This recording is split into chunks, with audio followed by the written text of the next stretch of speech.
Salut à tous, j'espère que vous allez bien. Aujourd'hui, très content de vous retrouver dans cette vidéo puisqu'on va faire ensemble un nouveau test complet. Mais cette fois-ci, ça va être tout simplement mon écran gamer qui se trouve juste derrière moi. Donc forcément, si tu recherches un écran gamer que tu ne sais pas vraiment sur quoi t'orienter, regarde bien toute cette vidéo puisque peut-être que l'écran va t'intéresser.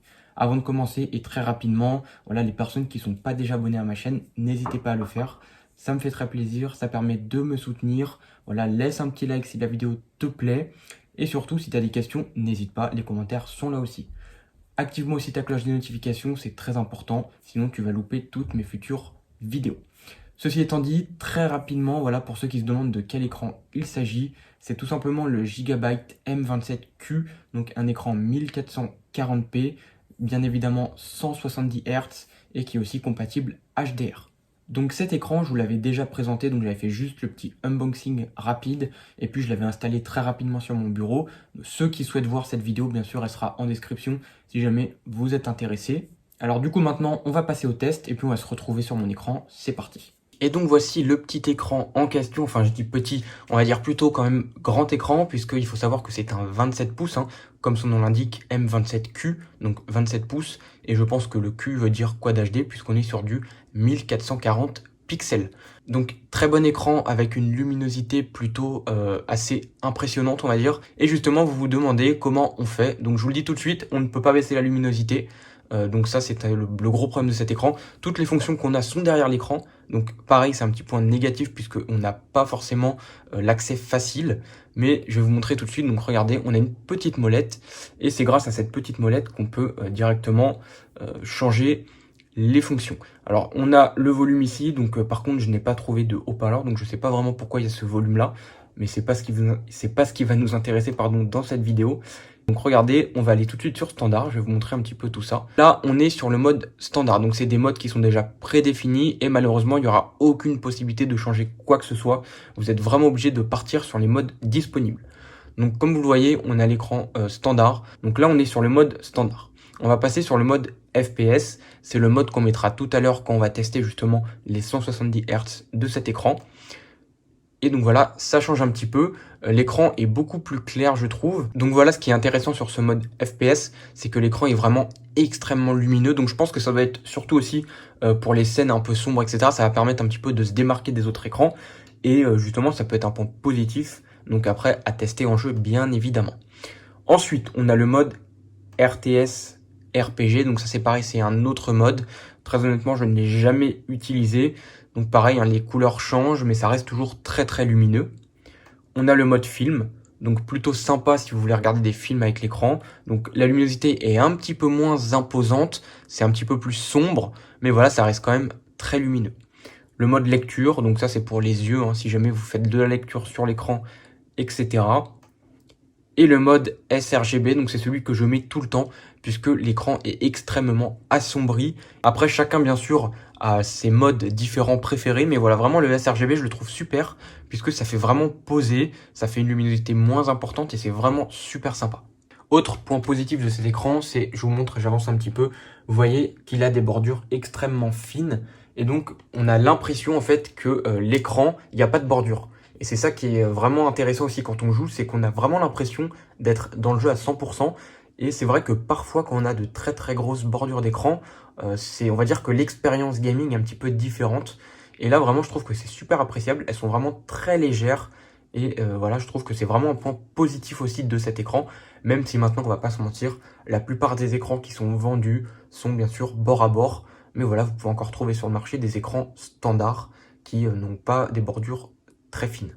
Donc les amis, ça y est, j'ai lancé le jeu, donc on va tester uniquement sur GTA, puisque c'est plus ou moins le seul jeu que j'arrive à faire tourner à plus de 100 FPS en Quad HD, donc en 1440 pixels, et donc c'est pour ça que j'ai choisi ce jeu-là. On a la vue à la première personne, et du coup ça fera tout comme si on jouait à FPS. Donc du coup c'est parti, comme vous pouvez le voir, ça a déjà commencé, et on commence. Donc là je suis à 100 FPS environ, donc c'est plutôt pas mal. On va se mettre tout de suite à la première personne. Voilà, comme ça ce sera beaucoup plus intéressant. Donc ça filme en arrière-plan derrière, donc j'espère vraiment que le rendu sera à la hauteur. Donc voilà, je sais que c'est un peu compliqué parce que c'est pas une machine de stream. Donc forcément de cumuler deux choses en même temps, enregistrer plus jouer avec la configuration que j'ai, c'est un petit peu juste. Donc niveau processeur, voilà, 6 cœurs, ça va être un petit peu léger. Et puis la carte graphique surtout, eh ben, elle va être assez légère pour faire du stream tout simplement. Mais c'est pas grave, on va faire avec. Et voilà, comme vous pouvez le voir, ça a déjà commencé. Donc franchement, au niveau des couleurs, donc c'est vrai que de jouer en mode FPS, c'est la première fois que je le fais. C'est assez surprenant, c'est vraiment différent de ce que j'ai l'habitude de faire. Et ouais, c'est vraiment très très lumineux. J'ai pas l'habitude d'avoir un écran aussi lumineux que ça, pardon. Donc voilà, ce que je vous propose, c'est que je vais faire un petit peu le bordel. Comme ça, il y aura aussi la police, ça sera un petit peu plus intéressant. Et voilà, comme ça, on va tester un petit peu cet écran, tout simplement. Donc là, plutôt pas mal, on est à 109 FPS. Donc vous voyez pas la superposition à l'écran. Donc malheureusement, c'est dommage. Il va falloir que je trouve une solution par rapport à ça, ou que je prenne un autre logiciel. Mais voilà, c'est pas très grave. Puisque là, en temps réel, je vous le dis, il n'y a pas de souci, on est à 100 FPS. Donc vraiment pas mal du tout. Ça marche plutôt bien, c'est fluide comme vous voyez quand je tourne, etc. C'est vraiment hyper réactif. Il n'y a rien à dire. Donc allez, c'est parti. On s'amuse, on fout un petit peu le bordel. Ça fait très longtemps que j'avais pas lancé GTA. Et c'est vrai que graphiquement, il est vraiment super beau. Il n'y a rien à dire. Là, on est en élevé, donc j'ai baissé aussi un petit peu la qualité. Et j'ai désactivé le MSA parce que sinon, ça prenait trop de ressources graphiques. Et on n'allait pas du tout être, même pas à 100 FPS. Donc ça aurait pas été très intéressant si j'étais en dessous des 100 FPS. Donc là, bon, on est quand même à 100, 115 FPS. Ça va, c'est correct. Donc j'ai pas réussi à atteindre au moins les 144 FPS. Mais en réalité, c'est pas très très grave. Puisque de toute façon, déjà, au-dessus de 100 FPS, ça commence déjà à être très intéressant de jouer dans des conditions comme ça. Donc là, il n'y a rien à dire par rapport à ça. Donc voilà, tac tac. Donc si je parle pas trop, c'est normal, hein. Je suis un petit peu concentré dans le jeu. On va foutre un peu le bordel, on va essayer de se charger. Tout à l'heure je suis mort malheureusement, donc voilà. Allez, hop, hop, hop. On va attendre que la police arrive. Même si la police arrive pas, c'est pas grave. Dans tous les cas, ça vous donne une idée un petit peu de l'écran, de ses capacités justement. Donc, moi, je sais que parfois quand j'enregistre, il y a des frises à l'écran que vous voyez apparaître, mais moi je ne les ai pas. Je pense que c'est tout simplement le logiciel qui n'a pas assez de ressources pour enregistrer, puisque je pense que le jeu doit être prioritaire. Et ce qui fait que du coup ça fait des petits frises au niveau de l'enregistrement. Donc on va voir là comment ça va se dérouler quand je passerai au montage. Mais voilà, j'espère vraiment que ça va être à la hauteur, donc on va voir. Mais voilà, sachez que les bugs que vous voyez, et ben moi je ne les ai pas, tout simplement. Là comme vous voyez je suis à 90 FPS, donc j'ai un petit peu baissé. Mais ça va, ça reste correct. Ça reste pas mal, donc là tac tac tac. Ouais non franchement rien à dire.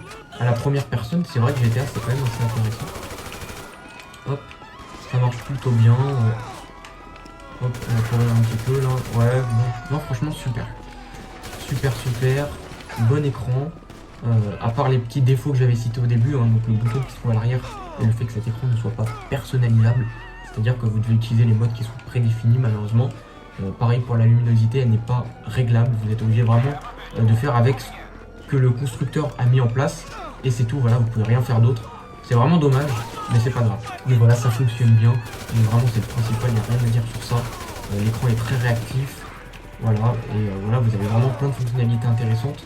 Donc si vous êtes intéressé, bien sûr, le lien sera en description pour les personnes qui veulent vraiment acheter cet écran parce qu'ils sont vraiment intéressés.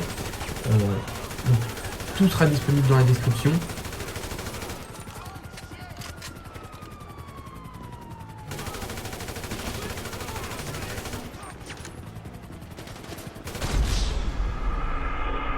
Donc voilà les amis, je vous ai présenté ça du coup sur GTA. J'espère que cette vidéo vous aura plu. Comme tu t'en doutes, on arrive à la fin de cette vidéo avec une petite conclusion. Donc très honnêtement, excellent écran. Très honnêtement, j'ai pas à me plaindre puisque au prix où je l'ai payé, voilà, c'est clairement en dessous du prix du marché. Comme vous le savez, je l'ai acheté il n'y a pas si longtemps que ça. C'était, je sais plus si c'était au mois de décembre ou janvier pendant les promotions. Et j'ai eu cet écran à 159 €. C'est vraiment l'affaire du siècle, hein. C'est une excellente affaire. De base, je n'étais pas du tout parti sur cet écran, puisque voilà, la 2K pour moi, ça m'était pas utile avec la carte graphique que j'ai. Mais voilà, je l'ai pris justement au vu de son prix. À savoir que cet écran, vous allez le trouver autour des 350, voire même 400 €. Donc c'est un écran qui est assez cher, mais vraiment qui propose des caractéristiques très solides. On n'a pas le 240 Hz, mais par contre, on a du Quad HD et du 170 Hz. Bien sûr, écran compatible HDR comme je vous l'ai montré, avec plein de pré-réglages différents, sRGB aussi. Donc vraiment, c'est un super écran, il vaut le détour. Très honnêtement, il vaut le détour. Je l'utilise au quotidien depuis maintenant plus d'un mois, depuis que je l'ai, que ce soit pour travailler, pour jouer, pour regarder des films, etc. Il est vraiment super. Donc voilà, je suis aussi désolé de ne pas avoir pu vous le présenter mieux que ça, vous le tester mieux que ça, avec des jeux plus récents et surtout avec du 144 Hz. Voilà, malheureusement, j'ai pas la carte graphique qui va avec, donc j'ai vraiment essayé de faire au mieux avec ce que j'avais. Et voilà, en tout cas, j'espère que ça t'aura donné une idée si tu cherches un écran et que peut-être celui-là t'intéresse. Donc forcément, si tu es intéressé, je t'ai mis un lien en description que tu peux utiliser si tu veux directement ne pas te faire chier à chercher sur internet et avoir l'écran. Donc voilà, après libre à toi de faire comme tu veux. En tout cas, si tu es resté à la fin comme d'habitude, je te remercie. Et si tu n'es pas abonné, n'hésite pas à le faire. Ici, on est là pour s'amuser, pour partager et surtout pour s'amuser. Voilà, parler de nouvelles technologies, parler de gaming, etc. Donc si tu es intéressé, n'hésite pas à t'abonner. Active ta cloche, comme ça tu seras informé de tout ce qui sortira par la suite. Et puis voilà, moi j'ai plus qu'à vous souhaiter une bonne journée ou une bonne soirée. Et puis on se dit à la prochaine pour une toute nouvelle vidéo. Salut à tous!